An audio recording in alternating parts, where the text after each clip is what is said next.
ఈరోజు దేవుడు మనల్ని ప్రేమించి మరి మనతో మాట్లాడనయున్న వాక్య భాగంలోనికి మనం వెళదాం. ఈ దినానికి ఏర్పాటు చేయబడిన వాక్య భాగము మన అంశము ఏంటంటే నిష్కపటమును సత్యమును గల సంఘముగా ఉండాలని దేవుడు కోరుకుంటున్నారు. ఎలా ఉండాలంట? నిష్కపటమును సత్యమును కలిగినటువంటి సంఘము గురించి ఈరోజు ప్రభు మనతో మాట్లాడుచుండగా మనం శ్రద్ధగా దేవుని వాక్యాన్ని విందాం. దేవుని వాక్యములో వాక్య భాగముగా కొరింథీయులకు రాసిన మొదటి పత్రిక 5వ అధ్యాయము. కొరింథీయులకు రాసిన మొదటి పత్రిక 5వ అధ్యాయము 6వ వచనం నుంచి 8వ వచనం వరకు ఈ రీతిగా వ్రాయబడి ఉన్నది. మీరు అతిశయపడుట మంచిది కాదు. పులిసిన పిండి కొంచెమైనను ముద్దంతయు పులియజేయునని మీరెరుగరా? మీరు పులిపిండి లేనివారు గనుక క్రొత్త ముద్ద అవుటకై ఆ పాతదైన పులిపిండిని తీసి పారవేయుడి. ఇంతేకాక క్రీస్తు అను మన పస్కా పశువు వధింపబడెను గనుక పాతదైన పులిపిండితోనైనను దుర్మార్గతయు దుష్టత్వమునను పులిపిండితోనైనను కాకుండా నిష్కాపట్యమును సత్యమునను పులియని రొట్టెతో పండుగ ఆచరింతము. హల్లెలూయా. ఇక్కడ దేవుని వాక్యములో మనం జ్ఞాపకం చేసుకున్నట్లయితే కొరింథీ సంఘము వలె మనము కూడా నిష్కపటమును సత్యమును కలిగినటువంటి సంఘముగా ఉండాలి అని దేవుడు ఈరోజు కోరుకుంటున్నారు మన విషయంలో. కాబట్టి దేవుడు ఏమని మాట్లాడుచు ఉన్నారంటే దేవుని వాక్యములో మీరు అతిశయపడుట మంచిది కాదు. మొట్టమొదటగా మనం అతిశయం విషయంలో అతిశయపడటం మంచిది కాదు అంటుంది దేవుని వాక్యం. అలాగే మనం చూస్తే పులిసిన పిండి కొంచెమైనను ముద్దంతయు పులియజేయునని మీరు ఎరుగరా? కదా, స్త్రీలకి ఇది బాగా తెలుసు, అవునా కాదా? ఎందుకంటే ఇంట్లో వంట సిద్ధపరిచేటప్పుడు ఏదైనా పులిసింది ఉంటే మనకి అర్థమైపోతుంది. కాబట్టి పులిసిన దాన్ని తీసుకుని వెళ్ళి మంచి దానిలో కలపం కదా. చూడండి, మనం పెరుగు వాడుతున్నాం, ఉదాహరణకి పెరుగు వాడుతున్నాం, పులిసిపోయిన పెరుగు ఉంది, అలాగే ఈరోజు పెరుగు సిద్ధపరిచినటువంటిది కూడా ఉంది. ఇదేమో శ్రేష్టమైనదిగా ఉంది, అదేమో పులిసినదిగా ఉంది. ఈ శ్రేష్టమైన దానిని తీసుకుని వెళ్ళి పులిసిన దానిలో వేసిన, పులిసినది తీసుకువచ్చి శ్రేష్టమైన దానిలో వేసిన ఏమైపోతుంది? మొత్తం పులిసిపోతుంది. కాబట్టి దేవుడు ఏమని మాట్లాడుచున్నారంటే పులిసిన పిండి కొంచెమైనను ఏం చేస్తుందంట? ముద్దంతయు, అది కొంచెమే కావచ్చు, కానీ ఆ కొంచెము దానిలో కలిసినప్పుడు, ముద్దలో కలిసినప్పుడు ముద్దంతయు కూడా పులియజేయునని మీరు ఎరుగరా? తెలుసు కదా, మనకి తెలుసు కూడా మనం అలాగూ ఉండటానికి వీల్లేదు. కాబట్టి మీరు పులిపిండి లేనివారు గనుక క్రొత్త ముద్ద అవుటకై ఆ పాతదైన పులిపిండిని తీసి పారవేయండి అంటున్నారు. మీరు క్రొత్త ముద్దగా ఉండాలి అంటే, అలాగే మీరు పులిపిండి లేనివారు కాబట్టి ఇప్పుడు మీరు ఎలా ఉండాలి? క్రొత్త ముద్దగా ఉండాలని ఆశపడుచున్నాం. క్రొత్త ముద్దగా ఉండాలని ఆశపడుచున్న ప్రతి ఒక్కరు కూడా పాత దాన్ని తీసి ఏం చేయాలంట? పారవేయాలంట. హల్లెలూయా. మన ఇంట్లో ఏదైనా ఒక వస్తువులోనిది తిని పారవేసేటువంటి డబ్బాలు ఉంటాయి, అవునా? లేదంటే కవర్లు ఉంటాయి, ఇంకా చాలా ఉంటాయి. మనం దానిలో ఉన్నది తీసుకుంటాం, కానీ కవర్ని తీసుకెళ్ళి లేదంటే పారవేయాల్సింది ఏదైనా సరే దానిని ఇంట్లో భద్రపరచుకో. కాబట్టి మన జీవితము కూడా అలాంటిదేనంట. మన జీవితము కూడా అలాంటిదే. ఒకసారి న్యూస్లో విన్నాం, ఏమనంటే 2 కుమార్తెలు తల్లిదండ్రులను పోగొట్టుకుని వారు చనిపోయిన దగ్గర నుంచి అంట ఇంట్లో నుంచి బయటకు రాకుండా తలుపులు వేసేసుకొని కిటికీలు వేసుకొని వారు ఇంట్లో వండుకోవటం కానీ ఏమీ లేకుండా వాటర్ పట్టుకోవటం కానీ స్నానం చేయటం కానీ ఇల్లు శుభ్రం చేసుకోవటం కానీ ఏది లేకుండా వారు ఏం చేశారంటే ఆర్డర్ పెట్టుకోవటం, తిన్నాయి కూడా బయట వేయకుండా లోపల వేయటం, అట్లా ఒక రూమ్ అంతా నిండిపోయిందంట. ఆర్డర్ పెట్టుకున్నటువంటి ఆ కవర్లు కానీ ఆ డబ్బాలు కానీ అవన్నీ అక్కడ పడవేస్తే ఒక రూమ్ అంతా నిండిపోయి బూజు పట్టి కంపు కొడుతూ ఉందంట.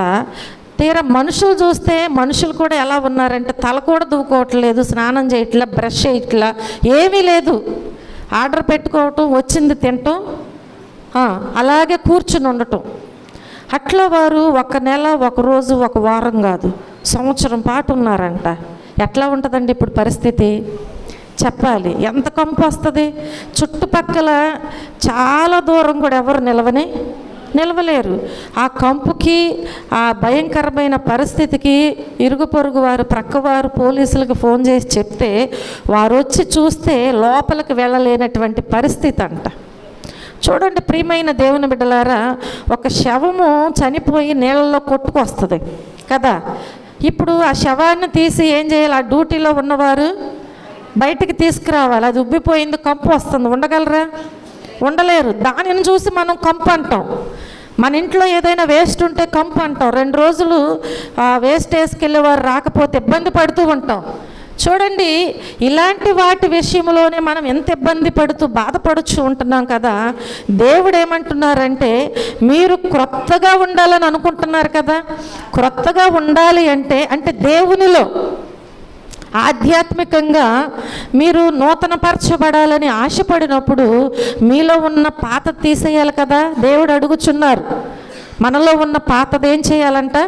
తీసి బయట పారవేయాలి.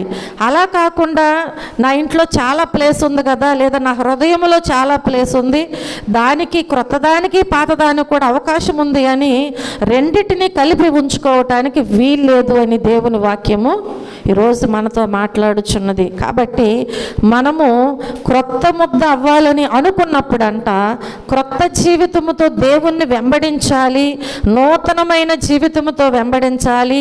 ఆ జీవితములో నిష్కపటము లేకుండా కదా, నిష్కపటము సత్యమును కలిగినటువంటి, అంటే ఏ కపటము లేని వారుగా ఉండాలని ఆశపడినట్లయితే మనలో ఉన్న పాతది ఏం చేయాలంట? మనం తీసి బయట పారవేయాలి. అప్పుడు మాత్రమే మనము దేవునికి ఇష్టలుగా ఉండగలుగుతాం. హల్లెలూయా. ప్రియమైన పిల్లల వలె ఉంటాం. ఆయన మనలో, మన హృదయంలో ఉండటానికి అవకాశం ఉంటుంది. ఎందుకంటే కంపు కొట్టుచున్న జీవితాన్ని బయట పారవేసాము. ఇప్పుడు ఏం చేసాము? యేసయ్యను మనము చేర్చుకున్నాము కాబట్టి అక్కడ పరిమళ వాసన వెదజల్లుతూ ఉంటుంది. హల్లెలూయా. అంటే అక్కడ పరిమళ వాసన అంటే దానిలో ఏమి లేదంటే కపటము లేదు, అసత్యము అక్కడ లేదు. అక్కడ ఏముంది అంటే నిష్కపటమైన జీవితం ఉంది, సత్యమును కలిగి నడుచుకునేటువంటి ప్రవర్తన ఉంది. కనుక దేవుడు అక్కడ నిలబడుతూ ఉంటారు. హల్లెలూయా. కాబట్టి దేవుని వాక్యం అంటుంది కదా, ఆ పాతదైన పులిపిండిని తీసి పారవేయుడి. ఇంతేకాక క్రీస్తు అను మన పస్కా పశువు వధింపబడెను గనుక పాతదైన పులిపిండితోనైనను దుర్మార్గతయు దుష్టత్వమునను పులిపిండితోనైనను కాకుండా నిష్కాపట్యమును సత్యము నన్ను పులియని రొట్టెతో పండుగ ఆచరింతము. ఇది దేవునికి ఇష్టమైన జీవితం. అంతేకాని పాతది మనలోనే పెట్టుకొని అసత్యమును మనం కలిగి జీవిస్తూ కపటముగా ప్రవర్తిస్తూ దేవుణ్ణి వెంబడిస్తూ ఉంటే అది నీవు మంచిగా ఆచరించేది కాదు అని దేవుని వాక్యం సెలవిస్తుంది. కనుక ఈ కొరింథీ సంఘము వలె మనం కూడా ఇప్పుడు ఎలా ఉండాలి అంటే నిష్కపటమును సత్యమును కలిగి జీవించే కొనసాగే సంఘముగా మన సంఘము మనము ఉండాలి. అలాగే ఏ విషయాలలో నిష్కపటలై ఉండాలి అనే విషయంలో కొన్ని విషయాలు మనం ధ్యానం చేసుకుందాం. ఏ విషయాలలో నిష్కపటులై ఉండాలి చూడండి. మొదటగా మనం చూస్తే దేవుని సేవించుటలో నిష్కపటము కలిగి ఉండాలి. ఎవరిని సేవించేటప్పుడు చెప్పాలి, ఎవరిని సేవించేటప్పుడు దేవుణ్ణి సేవించే విషయంలో మనం ఎలా ఉండాలి? నిష్కపటముగా ఉండాలి. చూడండి, యెహోషువ గ్రంథము యెహోషువ గ్రంథము 24వ అధ్యాయము 14వ వచనములో చూస్తే, కాబట్టి మీరు యెహోవా యందు భయభక్తులు గలవారై ఆయనను నిష్కపటముగాను సత్యముగాను సేవించుచు మీ పితరులు నది అద్దరిని ఐగుప్తులోను సేవించిన దేవతలను తొలగద్రోసి యెహోవానే సేవించుడి. హల్లెలూయా, హల్లెలూయా. దేవుని వాక్యం ఇక్కడ సెలవిస్తుంది కదా, ఆయనను సేవించుటలో ఆరాధించుటలో కపటము లేనటువంటి నిష్కపటమైన హృదయపూర్వక ఆరాధన కలిగి ఉండాలంటుంది ఇక్కడ. ఎలాంటి ఆరాధన ఉండాలి చెప్పాలి? కపటము లేనటువంటి నిష్కపటమైనటువంటి హృదయపూర్వకమైన ఆరాధన కలిగి నీవు జీవించాలి. అదే దేవునికి ఇష్టమైన జీవితము. దేవుని సేవించే విషయంలో ఎలా ఉండాలి? మనము నిష్కపటముగా ఉండాలి. అందుకని ఇక్కడ యెహోషువ చక్కగా మాట్లాడుచూ ఉంటున్నారు. ఏమనంటే, యెహోవా యందు భయభక్తులు గలవారై ఆయనను నిష్కపటముగాను సత్యముగాను సేవించండి. దేవుని యందు భయభక్తులు కలిగి జీవిస్తే నువ్వు ఎలా సేవిస్తావంట? దేవుణ్ణి నిష్కపటముగాను సత్యముగాను జీవిస్తారంట. కాబట్టి మన జీవితంలో మనము నిష్కపటముగా సత్యముగా జీవించాలి అంటే ఇప్పుడు మనం ఏం కలిగి ఉండాలి? దేవుని యందు భయభక్తులు. రెండవదిగా మనం చూసినట్లయితే నిష్కపటమైన హృదయము కావాలి. ఏం కావాలి మనకి? నిష్కపటమైన హృదయము కావాలి. అపోస్తుల కార్యముల గ్రంథము 4వ అధ్యాయము 7వ వచనములో చూస్తే, వారు పేతురును యోహానును మధ్యను నిలువబెట్టి, మీరు ఏ బలము చేత ఏ నామమును బట్టి దీనిని చేసితిరని అడుగగా. అర్థమవుతుంది కదా? దేవుని వాక్యములో మనం జ్ఞాపకం చేసుకున్నట్లయితే అక్కడ ఏమని మాట్లాడుచున్నారు అంటే, ఎవరెవరు నిలువబెట్టారు? పేతురును యోహానును. ఎవరండి వాళ్ళు? అధికారులు, పెద్దలు, శాస్త్రులు కదా. వీరందరూ కూడా యెరూషలేములో కూడుకున్నారంట. అధికారులు, పెద్దలు, శాస్త్రులందరూ కూడా ఎక్కడ కూడుకున్నారు? యెరూషలేములో కూడుకున్నారంట. యెరూషలేములో కూడుకొని ప్రధాన యాజకుడైన అన్నయు, కయపయు, యోహానును, అలెగ్జాంద్రును, ప్రధాన యాజకుని బంధువులందరూ కూడా వారితో కూడా ఉన్నారంట, బంధువులతో సహా. చూసారా? దేవుని సేవకుల్ని నిలదీసే విషయంలో ఎంతమంది కూడుకున్నారు? వారు చేసిన తప్పేముంది? దేవుని గూర్చిన సువార్త ప్రకటిస్తున్నారు వాళ్ళు. ఆయన సువార్త ఆగిపోకుండా, యేసుక్రీస్తు వరకు సాగినటువంటి సువార్త ఆగిపోకుండా వారు ఏం చేస్తున్నారంటే ప్రాణత్యాగానికైనా సిద్ధపడుచు సువార్తను ప్రకటిస్తున్నారు. ఇలాంటి సమయంలోనంట అక్కడ ఆ అధికారులు, పెద్దలు, శాస్త్రులు, అన్న, కయప కదా, ప్రధాన యాజకుడైన అన్నయు, కయపయు వీళ్ళందరూనే కాకుండానంట ఆ ప్రధాన యాజకుని యొక్క అలెగ్జాంద్రునంట ప్రధాన యాజకునికి ఉన్నటువంటి బంధువులు కూడా వచ్చారంట. వారందరూ కలిసి ఏం చేస్తున్నారంట? పేతురుని, యోహానుని మధ్యలో నిలబెట్టారంట. భయం ఏంటి? పారిపోయి వెళ్ళిపోతారా? ఎక్కడికి వెళ్ళరు. సేవకులు ఎక్కడికి వెళ్ళరండి. వాళ్ళ డౌట్ అది.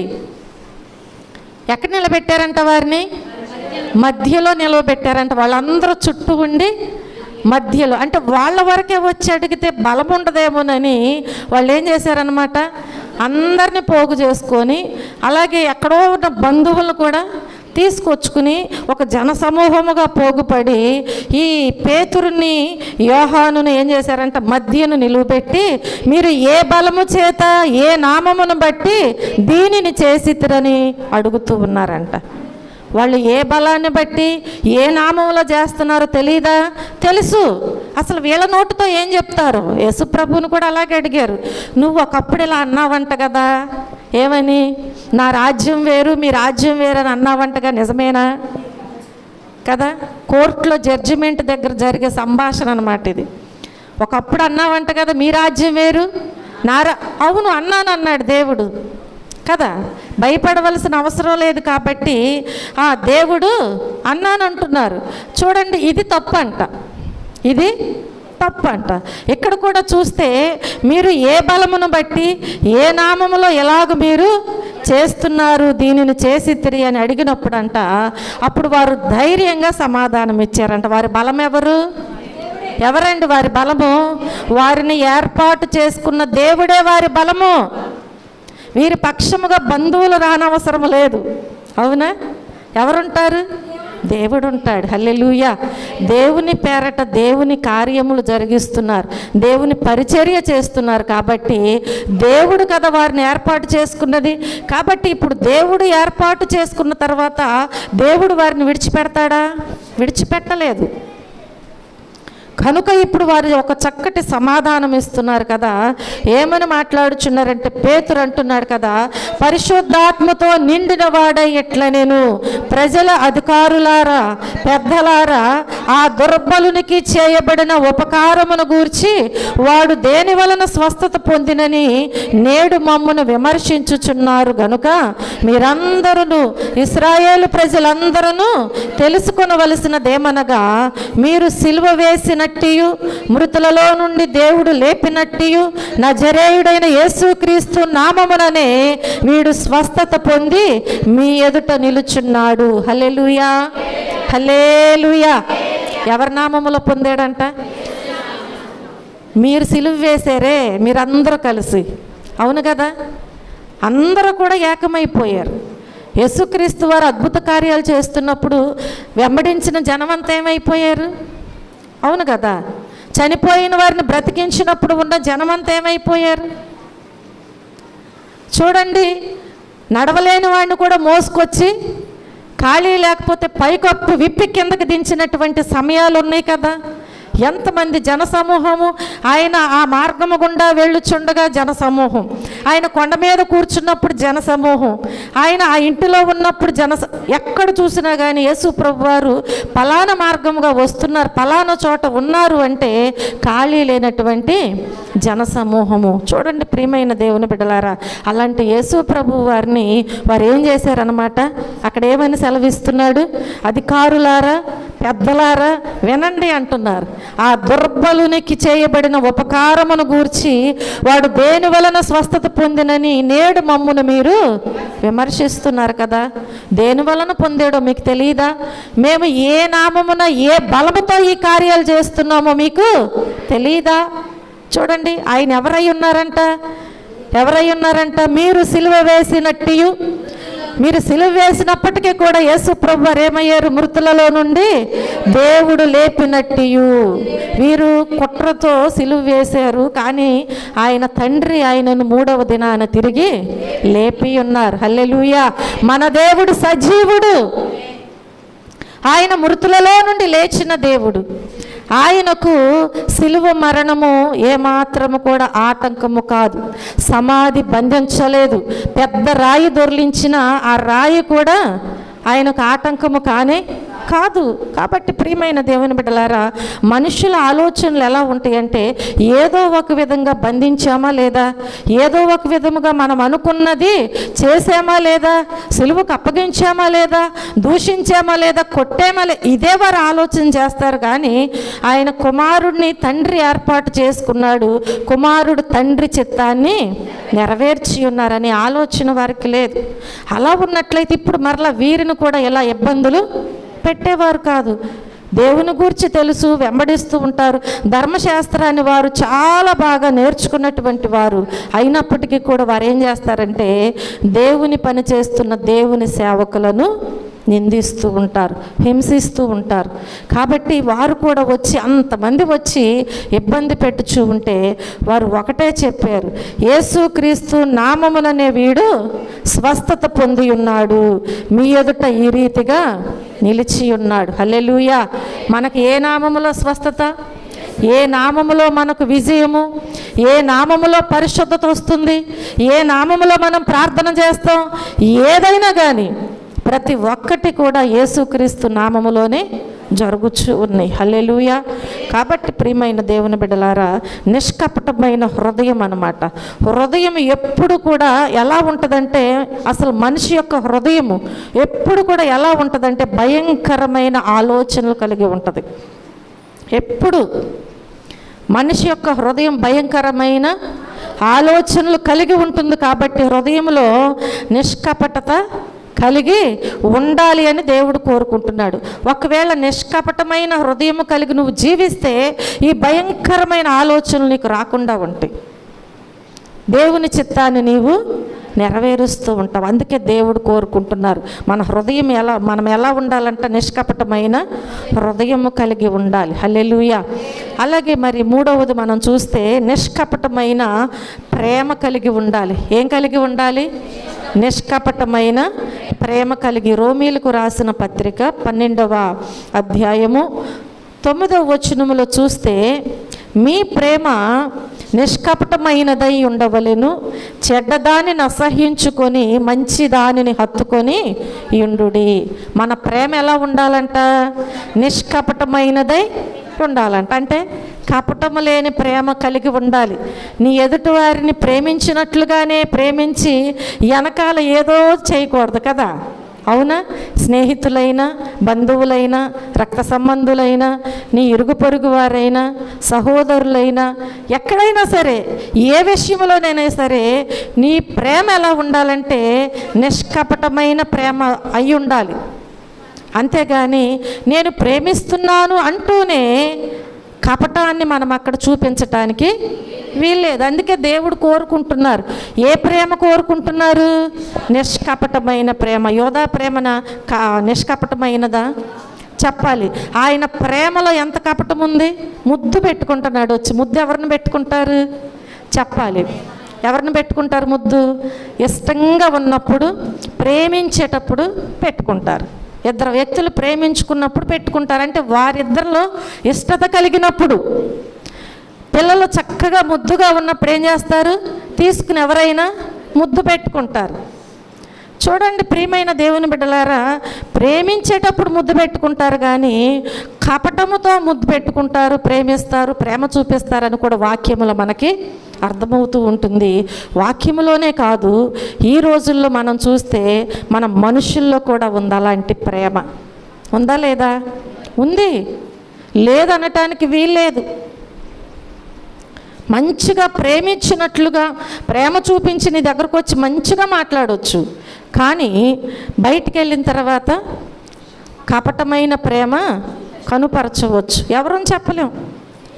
ప్రేమిస్తున్నానని చెప్పి బయటకు తీసుకువెళ్ళి ప్రాణ స్నేహితులను చంపేసిన సమయాలు ఉంటున్నాయి. ఇప్పుడు ప్రేమించే భర్తను చంపేస్తుంది భార్య. అవునా? చూడండి ఎవరి కోసం అండి? ఎవరినో ప్రేమిస్తుంది కాబట్టి చంపేస్తుందంట పిల్లలను కూడా. ఈ రోజుల్లో మనం చూస్తే ప్రేమలో నిష్కపట అనేది కనిపించట్లా. ఏం కనిపిస్తుంది? కపటమే కనిపిస్తుంది. కపటమే కనిపిస్తుంది. కానీ దేవుడు కోరుకుంటున్నారు కదా నిష్కపటమైన ప్రేమ కలిగి ఉండాలి. కొరింథీయులకు రాసిన 2వ పత్రిక 6వ అధ్యాయము 2వ పత్రిక 6వ అధ్యాయము 6వ వచనంలో మనం చూస్తే, పవిత్రతతోను, జ్ఞానముతోను, దీర్ఘశాంతముతోను, దయతోను, పరిశుద్ధాత్మ వలనను నిష్కపటమైన ప్రేమతో. చూసారా ఎన్ని రాయబడి ఉన్నాయండి? వీటిల్లో ఒకటన్నా సంపాదించుకోవాలిగా మనం. అవునా కాదా? కష్టపడి సంవత్సరం అంతా చదివినప్పుడు ఒక్క సబ్జెక్టులోనైనా 100 రావాలని కోరుకుంటారా? లేదా పిల్లలు? కోరుకుంటారు. అన్నిటిలో రావాలనుకుంటారు. కానీ ఒక్కదానిలోనైనా తెచ్చుకోవాలిగా. అవునా? చూడండి ప్రియమైన దేవుని బిడ్డలారా, దేవుని వాక్యములో సెలవిస్తుంది కదా, ఏమని మనతో మాట్లాడుచున్నదంటే, పవిత్రతతోను, జ్ఞానముతోను, దీర్ఘశాంతముతోను, దయతోను, పరిశుద్ధాత్మ వలనను. నిష్కపటమైన ప్రేమ ఎక్కడి నుంచి వస్తుందంట? పరిశుద్ధాత్మ ఉంటే వస్తుందంట. అపరిశుద్ధులుగా ఉంటూ కపటముతో ఉంటే మనకేమాత్రం కూడా ప్రేమ రాదు. ఒకవేళ చూపిస్తున్నామంటే ఏదో కపటమైన ప్రేమే. ఇష్టం ఉండి లేకోకుండా ఒకవేళ ముద్దు పెట్టుకోకపోతే వాళ్ళ మనవరాలను మనమున్నో వాళ్ళు ఏమైనా అనుకుంటారని పెట్టుకునే ముద్దు వేరుగా ఉంటుంది. ప్రేమ చూపించటం వేరుగా ఉంటుంది. కాబట్టి దేవుడు ఏమంటున్నారు అంటే, సంఘములో, సమాజములో కలుషితమైనటువంటి స్వార్థపూరితమైనటువంటిది ఏదో ఆశించేదే కాకుండా ఉండాలి. అవునా? ఎక్కడైనా సరే సంఘములోనైనా సమాజములోనైనా కలుషితమైన స్వార్థపూరితమైన ఏదో ఆశించేది కాకుండా కపటము లేనటువంటి నిష్కపటమైన ప్రేమ కలిగి ఉండాలి అని దేవుడు ఈరోజు మన విషయంలో కోరుకుంటూ ఉంటున్నారు. హల్లెలూయా. కాబట్టి ఇప్పుడు మనం ఎలా ఉండాలండి? నిష్కపటమైన ప్రేమ కలిగి ఉండాలి. చూడండి, 4వదిగా మనం చూసినట్లయితే నిష్కపటమైన విశ్వాసము కలిగి ఉండాలి. ఏం కలిగి ఉండాలి? నిష్కపటమైన విశ్వాసము కలిగి ఉండాలి. తిమోతీలకు రాసిన 2వ పత్రిక, తిమోతీలకు రాసిన 2వ పత్రిక 1వ అధ్యాయము 3వ వచనములో చూస్తే, నా ప్రార్థనల యందు ఎడతెగక నిన్ను జ్ఞాపకము చేసుకొనుచు నీ కన్నీళ్లను తలుచుకొని నాకు సంపూర్ణానందము కలుగుటకై నిన్ను చూడవలెనని రేయింబగలు అపేక్షించుచు మీ అందున్న నిష్కపటమైన విశ్వాసమును జ్ఞాపకము చేసుకొని. చూడండి, ఇక్కడ మనం చూసినట్లయితే దేవుని వాక్యం అంటుంది కదా, నా ప్రార్థనల యందు ఎడతెగక నిన్ను జ్ఞాపకము చేసుకొనుచు నీ కన్నీళ్లను తలచుకొని నాకు సంపూర్ణానందము కలుగుటకై నిన్ను చూడవలెనని రేయింబగలు అపేక్షించుచు నీ అందున్న నిష్కపటమైన విశ్వాసమును జ్ఞాపకము చేసుకొని. దేవునిలో ఏ విశ్వాసం ఉన్నదో దానిని మనం ఎప్పుడు కూడా ఏం చేయాలి? జ్ఞాపకం చేసుకోవాలి. ఆ రీతిగా మనము జ్ఞాపకం చేసుకుని ఏం చేయాలంట? దేవునిలో ముందుకి సాగిపోతూ ఉండాలి. హల్లెలూయా. అలాగే మనం చూసినట్లయితే దేవుని వాక్యములో తిమోతీలకు రాసిన 1వ పత్రికలో కూడా మనం చూస్తే 1వ అధ్యాయము 5వ వచనములో చూస్తే, ఉపదేశ సారమేదనగా పవిత్ర హృదయము నుండి మంచి మనస్సాక్షి నుండి నిష్కపటమైన విశ్వాసము నుండి కలుగు ప్రేమయే. హల్లెలూయా. చూడండి, పవిత్ర హృదయము నుండి మంచి మనస్సాక్షి నుండి ఏమొస్తుందంట? నిష్కపటమైన విశ్వాసం వస్తుందంట. నిష్కపటమైన విశ్వాసము కలిగి నీవు జీవించాలి అంటే నీలో ఏముండాలి? పవిత్రమైన హృదయం ఉండాలి, మంచి మనస్సాక్షి ఉండాలి.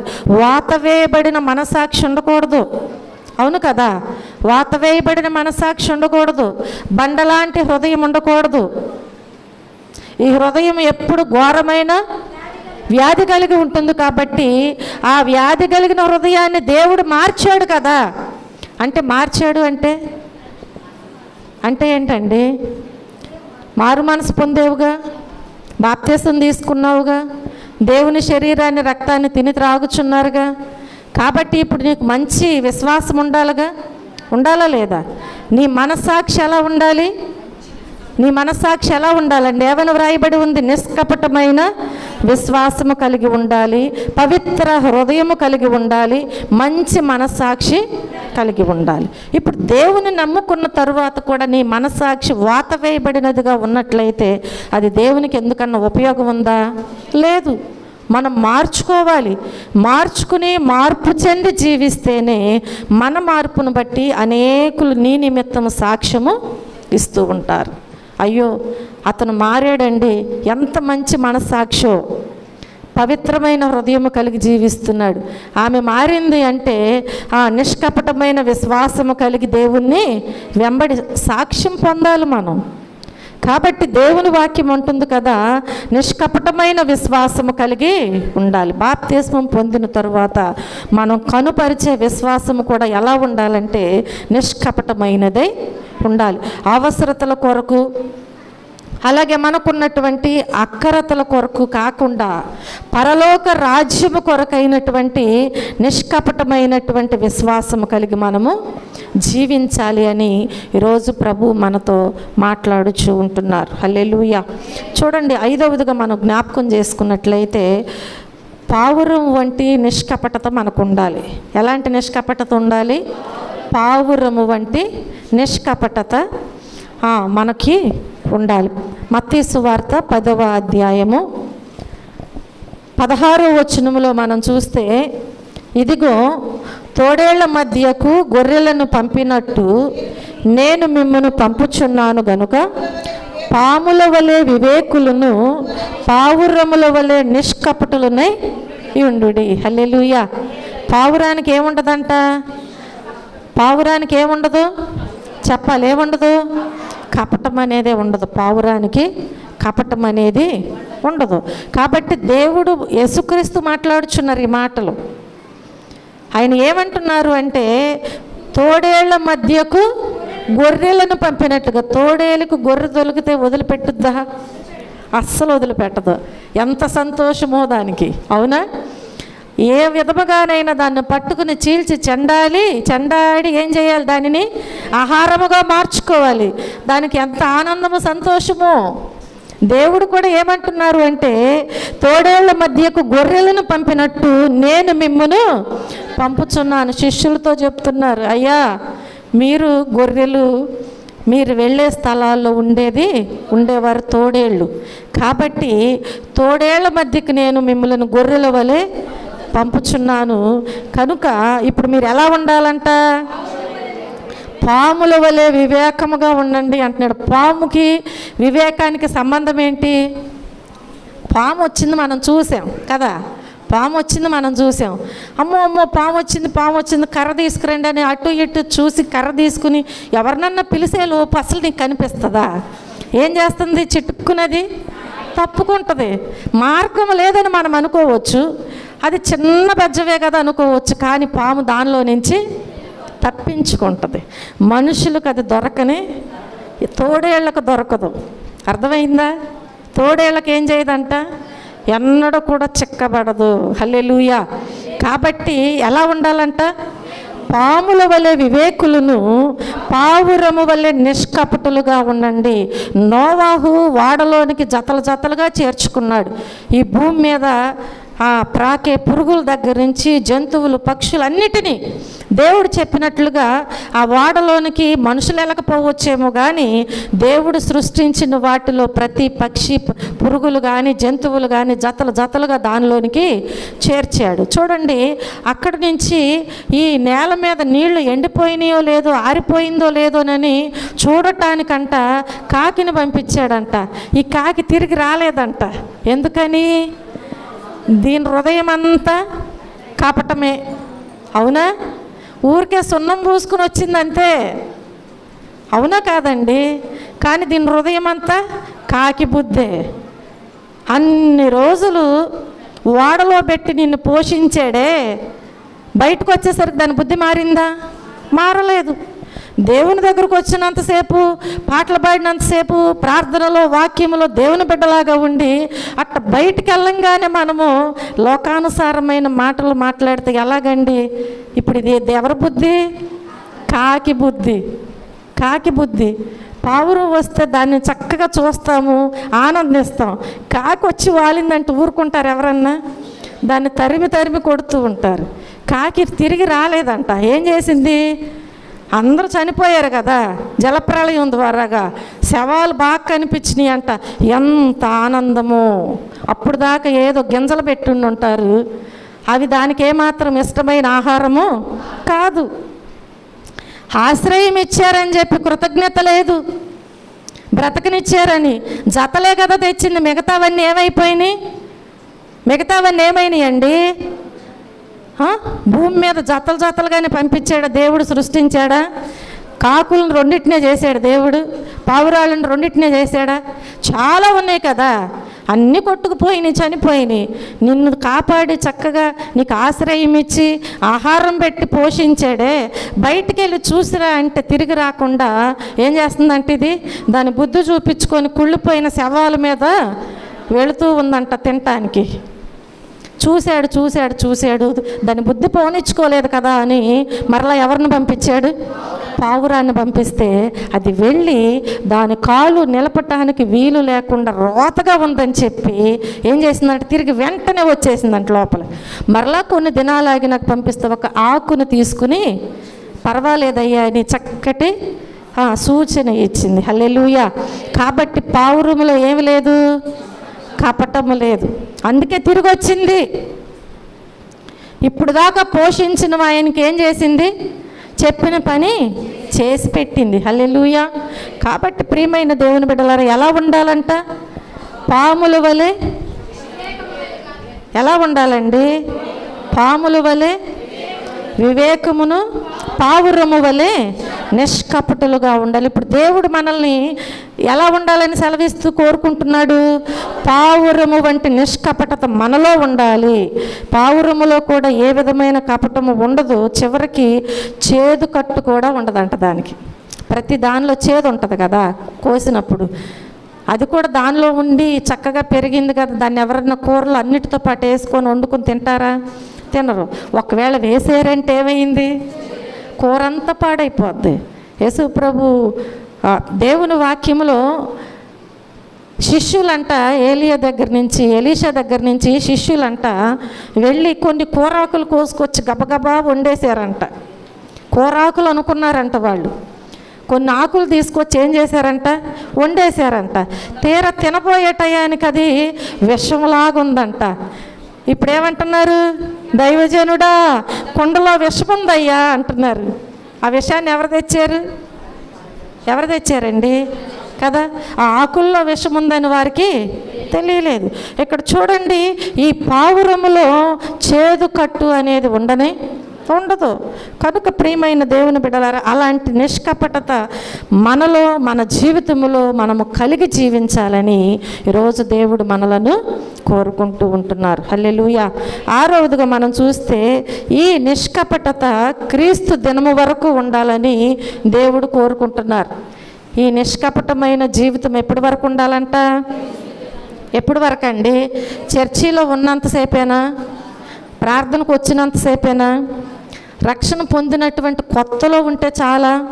లేదు. ఎప్పటి వరకు ఉండాలంట? క్రీస్తు దినము వరకు కూడా ఉండాలంట. ఫిలిప్పీలకు రాసిన పత్రిక 1వ అధ్యాయము 11వ వచనములో చూస్తే, మీ ప్రేమ తెలివితోనూ సకల విధములైన అనుభవ జ్ఞానముతోనూ కూడినదై అంతకంతకు అభివృద్ధి పొందవలెననియు, ఇందువలన దేవునికి మహిమయు స్తోత్రమును కలుగునట్లు మీరు యేసుక్రీస్తు వలనైన నీతి ఫలములతో నిండుకొనిన వారే క్రీస్తు దినమునకు నిష్కపటులను నిర్దోషులను కావలననియు ప్రార్థించుచున్నాను. హల్లెలూయా. ఎప్పుడన్నా చేసుకున్నావా ప్రార్థన? భక్తుడు చేస్తున్నాడంట. మీరందరూ కూడా క్రీస్తు దినమున ఎలా కనపడాలంట? నిష్కపటముగా, నిర్దోషులుగా కనిపించాలంట.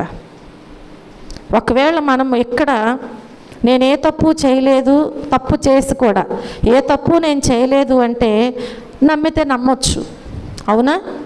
కానీ దేవుని దగ్గర అలాంటిది కుదరదంట. కోర్టులో కూడా ఒకవేళ తప్పు చేసిన వారిని చేయలేదని నిరూపించవచ్చు మనుషుల యొక్క జ్ఞానముతో. అక్కడైనా వారు నమ్మొచ్చు. ఎందుకనంటే అక్కడ కళ్ళకి గంతలు కట్టేసి ఉంటుంది కదా. చూడండి ప్రియమైన దేవుని బిడ్డలారా, దేవుని ముందు మాత్రం అలాగూ ఏమాత్రము కుదరదు. కనుక మనము ఎలా జీవించాలి అంటే క్రీస్తు దినము వరకు కూడా ఎలా ఉండాలంట? మనము నిష్కపటమైన జీవితము కలిగి జీవించాలి అని దేవుడు కోరుకుంటూ ఉంటున్నాడు. హల్లెలూయా. ఆయన వచ్చినప్పుడు, ఆయన ముందు మనము నిలువబడినప్పుడు నిష్కపటమైనటువంటి జీవితము కలిగి మనము జీవించాలి. చూడండి, ఈ నిష్కపటమైన జీవితము కొంతకాలమే కనుక యేసయ్య రాకడ వరకు కూడా కలిగి ఉండాలని ఈ వాక్యం మనతో మాట్లాడుచూ ఉంటుంది. కొంతకాలమే ఉండటానికి వీల్లేదు. ఒకవేళ కొంతకాలం నిష్కపటమైన జీవితము కలిగి జీవించి చనిపోయే ముందు నీవు కదా, ఎప్పుడు చనిపోతాం ఎవరికి తెలియదు. ఎప్పుడు ఎవరికి ఎలాగూ మరణము వస్తుంది ఎవరికి తెలియదు. కాబట్టి ఇప్పుడు వరకు బాగానే ఉండి చనిపోయే ముందు ఒకవేళ కపటంగా జీవిస్తే దేవుని ఎదుట నిలబడటానికి అవకాశము లేదు. అందుకు దేవుని వాక్యంలోనే సాదృశ్యాలు చాలా కనిపించినాయి.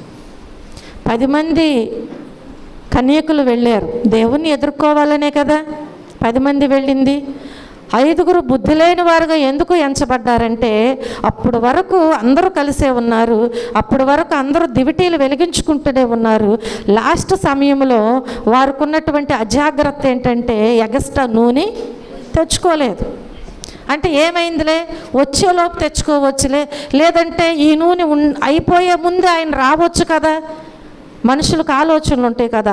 ఆ ఆలోచనతో వారు ఏం చేశారంటే ఎగస్ట్రా నూనె తెచ్చుకోలేదు. బుడ్డిలో ఉన్న నూనె అయిపోయింది. వారు వెళ్ళారు తెచ్చుకోవటానికి. ఈలోపు యేసు ప్రభు వారు పెండ్లి కుమారుడు రానే వచ్చాడు. సిద్ధపడిన వారు వెళ్ళారు, తలుపు వేయబడి. ఇప్పుడు వచ్చి అడుగుతున్నారు, తలుపు కొట్టుచున్నారు. అవకాశం ఉందా? లేదు. కాబట్టి ఎప్పటి వరకు మనం అలా ఉండాలి? ఎప్పటి వరకు అండి? క్రీస్తు దినము వరకు, మనం చనిపోయే వరకు, యేసయ్య ఎదుట నిలువబడే వరకు కూడా మనం ఎలా ఉండాలి? నిష్కపటమైనటువంటి జీవితము కలిగి ఉండాలి. 7వదిగా మనం చూస్తే చివరగా యేసు రక్తము నిష్కపటమైనది అని మనం జ్ఞాపకం చేసుకోవాలి. మన ప్రభు అయిన యేసుక్రీస్తు యొక్క రక్తం ఎలాంటిది? నిష్కపటమైనది. పేతురు రాసిన మొదటి పత్రిక 1వ అధ్యాయము 9వ వచనములో చూస్తే, మీరు ఆయనను చూడకపోయినను ఆయనను ప్రేమించుచున్నారు, ఇప్పుడు ఆయనను కన్నులారా చూడకయే విశ్వసించుచు మీ విశ్వాసమునకు ఫలమును అనగా ఆత్మరక్షణను పొందుచు చెప్పన శక్యమును మహిమాయుక్తమైన సంతోషము గలవారే ఆనందించుచున్నారు. హల్లెలూయా. ఎలా ఉన్నారంట చెప్పాలి. యేసుక్రీస్తు రక్తం ఎలాంటిది? నిష్కపటమైనది. ఏ కపటము, ఏ మలినము లేని రక్తం, మన కొరకు చిందించబడిన అమూల్యమైన రక్తము.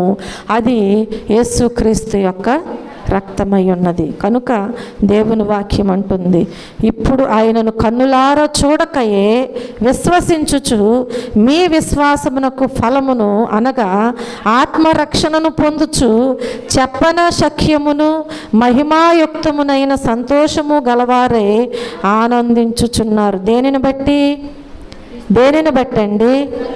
ఆయన రక్తము అమూల్యమైన రక్తము, నిష్కపటమైన రక్తము. ఆ రక్తాన్ని మన నిమిత్తము ఆయన ధారపోసి ఉన్నారు. ఆ రక్తముతో దేవుడు మనలను తిరిగి మరలా కొన్నారు. అవునా? మనం బానిసలుగా ఉండటం ఆయనకి ఇష్టం లేదు కాబట్టి స్వతంత్రత ఇచ్చారు దేవుడు మనకు. ఆయన మనల్ని కొని ఉన్నారు ఇప్పుడు ఆయన విలువైన రక్తము చేత. కాబట్టి ఆ రక్తమును బట్టి ఇప్పుడు మనం ఏం చేయాలంట? సంతోషిస్తూ ఆనందిస్తూ దేవుని సన్నిధిలో విశ్వాసముతో ముందుకి సాగిపోవాలి. అంతేకాని మన కొరకు ధారపోసిన రక్తానికి విలువ లేనటువంటి, అలాగే ఆ రక్తానికి మనం వెల కట్టలేం, కానీ దానిని హేళన చేసేటువంటి జీవితము కలిగి మనం ఉండటానికి వీల్లేదు.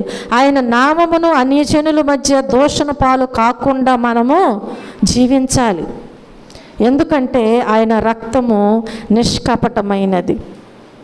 ఆ నిష్కపటమైన రక్తానికి మనం ఏమివ్వాలి?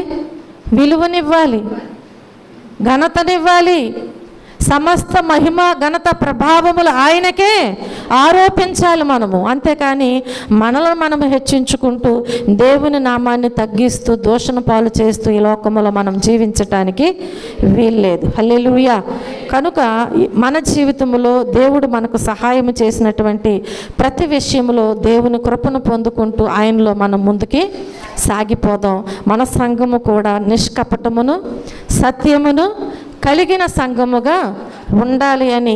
అంటే ప్రతి ఒక్కరూ అలా ఉంటే ఒక సంఘం, ఆ సంఘము అలా ఉంది అనేది ఒక చక్కటి మంచి సాక్ష్యము. అలా నేను కూడా ఉండాలి ప్రభు అని దేవుని దగ్గర ప్రార్థన చేయండి. దేవుడు తప్పకుండా సహాయము దయచేస్తారు. దేవుడు చిన్న మాటలు దీవించి ఆశీర్వదించునుగాక. ఆమేన్. ప్రార్థన చేసుకుందాం. అందరూ మోకరించినట్లయితే దేవుని సన్నిధిలో ప్రార్థన చేసుకుందాం. ఈరోజు దేవుడు మనతో ఆయన విలువైన మాటలు మాట్లాడి ఉన్నారు. దేవుని సన్నిధిలో ఆయన వాక్యాన్ని విన్నటువంటి మనము దేవుణ్ణి సేవించే విషయంలో నిష్కపటమైన హృదయము కలిగి, నిష్కపటమైనటువంటి ప్రేమ కలిగి, అలాగే నిష్కపటమైన విశ్వాసము కలిగి, పావురము వంటి నిష్కపటత కలిగి, ఈ నిష్కపటమైనటువంటి జీవితములో ముందుకి మనము సాగినట్లయితే తప్పకుండా దేవుడు మనకు సహాయం చేస్తారు. అంతేకాదు ఈ నిష్కపటత ఎప్పటి వరకు ఉండాలంటే క్రీస్తు దినము వరకు కూడా ఉండాలి. యేసుక్రీస్తు యొక్క రక్తము నిష్కపటమైనది కాబట్టి ఆయన మనలను కని ఉన్నారు, అలాగే కొని ఉన్నారు. ఆయన రక్తముతో మనలను కడిగి శుద్ధి చేసి ఉన్నారు. ఆయన బిడ్డలుగా పిలువబడుచున్న మనము కూడా ఆయనలో ఏ కపటము లేదు కాబట్టి ఆయన పిల్లలైన మనలో కూడా ఏ కపటము ఉండకూడదని మన దేవుడు మనల విషయంలో కోరుకుంటున్నారు. ఆ జీవితము కలిగి నేను కూడా జీవించాలని నువ్వు ఆశపడినట్లయితే దేవుని దగ్గర ప్రార్థన చేయి. దేవుడు తప్పకుండా సహాయం దయచేస్తారు. ప్రేమ కలిగిన తండ్రి, కృప కలిగిన మా దేవ, మా రక్షకుడా, మీ పరిశుద్ధమైన నామమునకు లెక్కలేని కృతజ్ఞతాస్తుతులు, స్తోత్రములు, వందనాలయ్యా. ఈ రాత్రికాల సమయంలో మా సంఘము ఎలా ఉండాలనేది నాయనా మీరు మాకు తెలియచేశారు ప్రభువా. కాబట్టి విత్తబడిన ప్రతి విత్తనము కూడా బిడ్డల హృదయాలలో నూరంతలుగా ఫలింపబడినట్లు మీ సహాయము దయచేయండి. విన్న వాక్యాన్ని విడిచిపెట్టక హృదయంలో భద్రపరుచుకుని తిరిగి నెమరు వేసుకునేటువంటి జ్ఞానము, జ్ఞాపక శక్తిని మీరు అనుగ్రహించండి. అయ్యా, వచ్చిన బిడ్డలందరిని బట్టి మీకు వందనాలు. రాలేని బిడ్డలకు మరొక సమయాన్ని నైనా మీరు అనుగ్రహించండి తండ్రి, మీకు వందనాలు. అలాగే నా ప్రభువా, అయ్యా సంఘముగా కూడిన ప్రతి ఒక్కరము కూడా నాయనా అయ్యా మీరు సెలవిచ్చినట్లుగా నా ప్రభువా మా జీవితంలో నాయనా నిష్కపటము కలిగి సత్యమును కలిగి జీవించే వారముగా సంఘముగా మేము ఉండబడటానికి మీ కృపా సహాయం మాకు అందించమని, మీరే మహిమ, ఘనత, ప్రభావములు పొందమని యేసుక్రీస్తు అతి శ్రేష్టమైన నామములో ఈ ప్రార్థన మనవలు అడిగి వేడుకుని పొందుకొని ఉన్నాము మా పరమ తండ్రి. ఆమేన్.